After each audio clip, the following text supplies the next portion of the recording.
Governor, you talked a little bit about what's happening here in North Carolina. You helped get Governor Pat McCrory elected. Since then, the state's received a lot of attention for its rightward shift.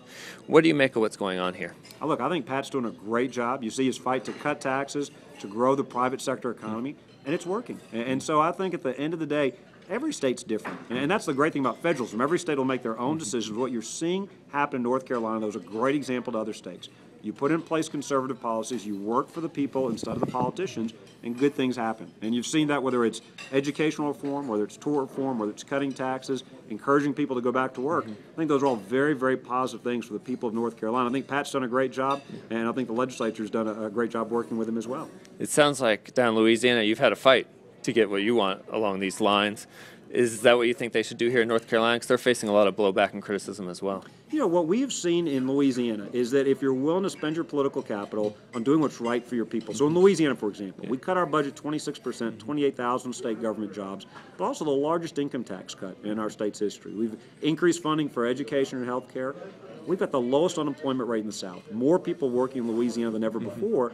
I think what people see is when they see the results, there's strong bipartisan support. So in education reforms, one of the most ambitious things we did, we had half of our Senate Democrats, a quarter of our House Democrats vote for those reforms, despite the fact that they were very controversial and there was a lot of opposition.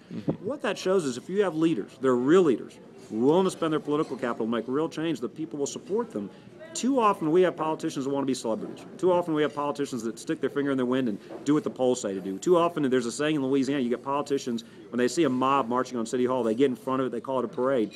That's not leadership. These are tough times for our country, economically and otherwise. We need real leaders. You're seeing it at the state level. You're seeing governors and legislators make tough decisions on public pension financing, on education reform, cutting taxes, tort reform. You don't see it in D.C. You mentioned the Senate race in your speech. What do you think Tom Tillis needs to do to win? Well, look, first of all, he's done a great job already getting this far. I think that he's got a proven track record in the State House. I think he's got specific ideas about how he wants to change D.C. I think the real divide right now is the rest of the country versus Washington, D.C.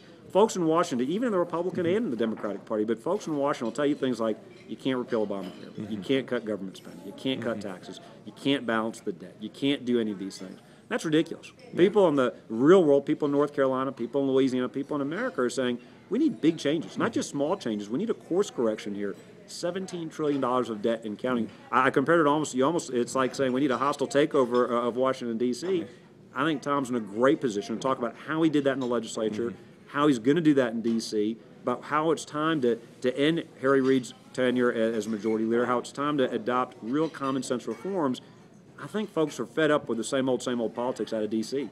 One final thing, you've said that you will make your decision on whether to run for president in November. What's that final hurdle you're working through right now? Well, a couple of things. Look, I'm thinking about it, I'm praying about it, thinking about it very seriously. We've got a lot of elections between now and November we need to focus on. Example, Tom's race for the Senate, but also other Senate races, House races, 36 governor's races. I'm a leader and vice chairman of RGA, so it's important we're focusing on state races. We've got work to do in electoral politics that focused on those elections. We've got work to do at home as governor of Louisiana. But after that time, after we get past those elections, as my wife and I think and pray about this, we'll make a decision. This country really needs, I think, to get back on a path where we preserve the American dream for our kids. I think the next election cannot just be, as Republicans, we can't just be criticizing Democrats, attacking the president. We need to say what we're for. As a party, we need to stand up for conservative principles. For example, I talked about school choice education reform today, on energy, showing how that leads to manufacturing jobs, on other policies like health care. How do you replace Obamacare with a plan that helps those with pre-existing conditions but brings down costs without taking away people's private health insurance? We need to be for things. And so I think the next debate, the next election, our next national election in 2016 needs to be about the direction of the country, the American dream. Let's not just be the anti-party. Let's show folks that conservative principles can help them and their kids enjoy the American dream.